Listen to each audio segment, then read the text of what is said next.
Hello friends, trademark एक type की intellectual property rights है।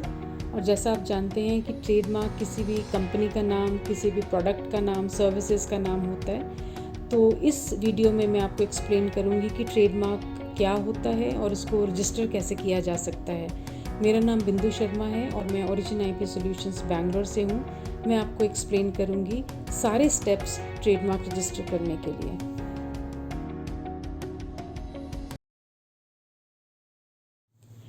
ट्रेडमार्क का मतलब है name of the product, product का नाम, सर्विसेज का नाम, बिजनेस का नाम। और ट्रेडमार्क के 3 यूजुअली पार्ट्स होते हैं, नेम, लोगो एंड टैगलाइन। सो काफ़ी ट्रेडमार्क्स में टैगलाइंस नहीं होती हैं, सिर्फ नाम और लोगो ही होता है। बट ये डिपेंड करता है फ्रॉम केस टू केस। अगर आप अमेज़न का ट्रेडमार्क ध्यान से देखिए तो ये जो येलो एरो है जो ए से जी तक जा रही है, ये लोगो है।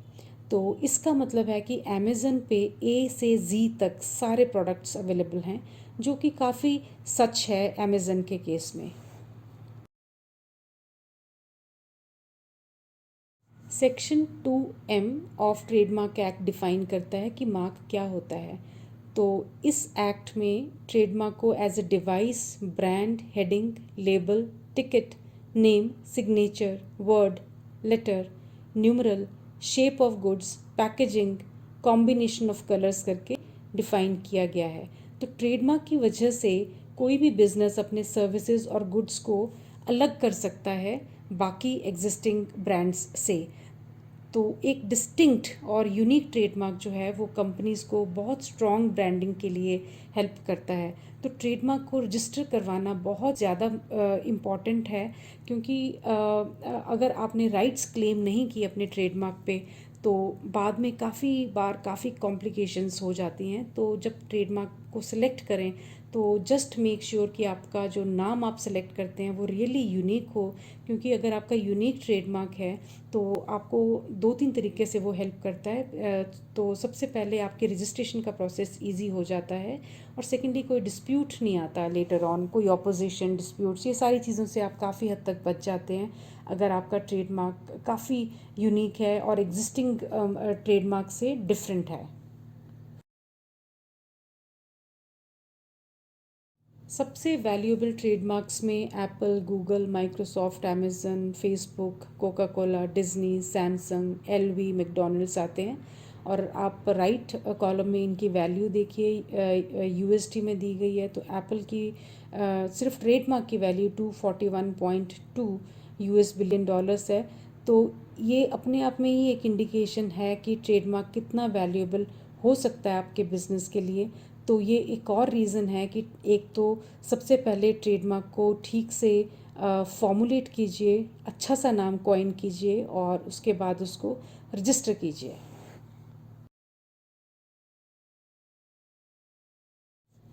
ट्रेडमार्क्स में एक स्पेसिफिक क्लास है जिसमें वेल नोन ट्रेडमार्क्स आते हैं। तो ये वो वाले ट्रेडमार्क्स होते हैं जो कि काफ़ी फेमस होते हैं और इजीली कंज्यूमर इन ट्रेडमार्क्स को डिस्टिंग्विश कर लेता है एग्जिस्टिंग ट्रेडमार्क से। तो कुछ एग्जांपल्स हैं पेप्सी, अमूल, अमूल की टैगलाइन है the taste of India, Domino's pizza, फिर मैकडॉनल्ड्स। सो ये कुछ एग्जांपल्स हैं वेल नोन ट्रेडमार्क्स के। अब हम जानते हैं कि मेन स्टेप्स क्या होते हैं ट्रेडमार्क रजिस्टर करने के लिए। आपको अपनी एप्लीकेशन कैसे प्रिपेयर करनी चाहिए, कौन से डॉक्यूमेंट्स आपके पास हैंडी होने चाहिए एप्लीकेशन फाइल करने के लिए, तो ये सब हम फर्दर इस प्रेजेंटेशन में देखेंगे। अगर आप उस स्टेज में हैं जहाँ पे आप अपना ट्रेडमार्क फाइनल कर रहे हैं या अपनी कंपनी के लिए या अपने प्रोडक्ट के लिए, तो मैं हाईली रिकमेंड करूँगी कि आप एक राउंड ट्रेडमार्क सर्च ज़रूर कीजिए। उसमें आपको एग्जिस्टिंग ट्रेडमार्क्स जो कि फाइल हो गए हैं या रजिस्टर हो गए हैं उसके बारे में इंफॉर्मेशन पता चलती है, और उसके बेसिस पे आप ये फाइंड आउट कर सकते हैं कि आपका ट्रेडमार्क कितना स्ट्रॉन्ग रहेगा बाद में। तो अगर आपका ट्रेडमार्क सिमिलर है बहुत ज़्यादा एग्जिस्टिंग ट्रेडमार्क से, तो आपको ऑपोजिशन आ सकती है या आपका कोई डिस्प्यूट हो सकता है उन कंपनीज़ के साथ। तो हाईली रिकमेंड मैं करूँगी कि आप ट्रेडमार्क सर्च ज़रूर कीजिए अगर आपका ट्रेडमार्क नया है और आपने भी यूज़ करना उसको स्टार्ट नहीं किया है तो। जब ट्रेडमार्क एप्लीकेशन फ़ाइल की जाती है तो आपको सबसे इम्पॉर्टेंट है कि आप राइट क्लासेस सेलेक्ट कीजिए। तो ट्रेडमार्क में गुड्स और सर्विसेज के लिए क्लासेस होती हैं, तो जिस पर्टिकुलर बिजनेस या प्रोडक्ट के लिए आप अपना ट्रेडमार्क यूज़ करना चाहते हैं तो आपको वो राइट क्लासेस सेलेक्ट करनी होती हैं। फॉर एग्जांपल अगर पेपर इंडस्ट्री में हैं, कंप्यूटर सॉफ्टवेयर, साइंटिफिक प्रोडक्ट्स हैं या सर्विसेज हैं, तो आपको जितने भी बिजनेसेस के लिए ट्रेडमार्क यूज़ करना है या सर्विसेज के लिए ट्रेडमार्क यूज़ करना है तो आप अकॉर्डिंगली राइट क्लासेस यूज़ कर सकते हैं।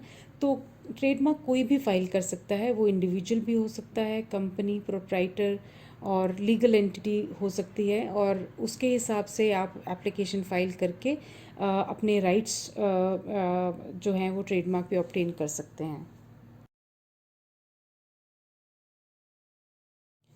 ट्रेडमार्क एप्लीकेशन फ़ाइल करने के लिए आपके पास कुछ डॉक्यूमेंट्स का होना ज़रूरी है।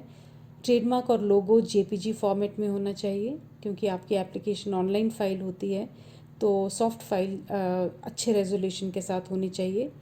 एप्लीकेंट जो एप्लीकेशन फ़ाइल कर रहा है उसका नाम, address, nationality, phone number, email ID, ये सब आपके पास होना ज़रूरी है। जैसा कि मैंने आपको एक्सप्लेन किया कि ट्रेडमार्क स्पेसिफिक क्लासेस में फ़ाइल होता है, तो गुड्स या सर्विसेज जो कि इस ट्रेडमार्क के साथ यूज़ होने वाली हैं उसका डेटा होना आपके पास इम्पॉर्टेंट है। ट्रेडमार्क आपने फर्स्ट जब यूज़ करना स्टार्ट किया था इंडिया में, उस डेट की एविडेंसेस आपके पास होनी चाहिए। तो अगर आपका प्रोडक्ट मान लीजिए 2010 में स्टार्ट हुआ था सेल होना, तो आपके इनवॉइसेस एक अच्छी एविडेंस हो सकते हैं। तो कोई भी एविडेंस हो सकती है जो ये प्रूव करे कि आपने किस डेट को फर्स्ट यूज़ किया था अपना ट्रेडमार्क। अगर आपकी एप्लीकेशन ट्रेडमार्क एडवोकेट और ट्रेडमार्क एजेंट फाइल कर रहा है तो पावर ऑफ अटर्नी आपको एग्जीक्यूट करनी पड़ेगी उसके नाम पे। तो ये सारे डॉक्यूमेंट्स आपके पास होना ज़रूरी है इससे पहले कि आप अपनी ट्रेडमार्क एप्लीकेशन को फाइल करें।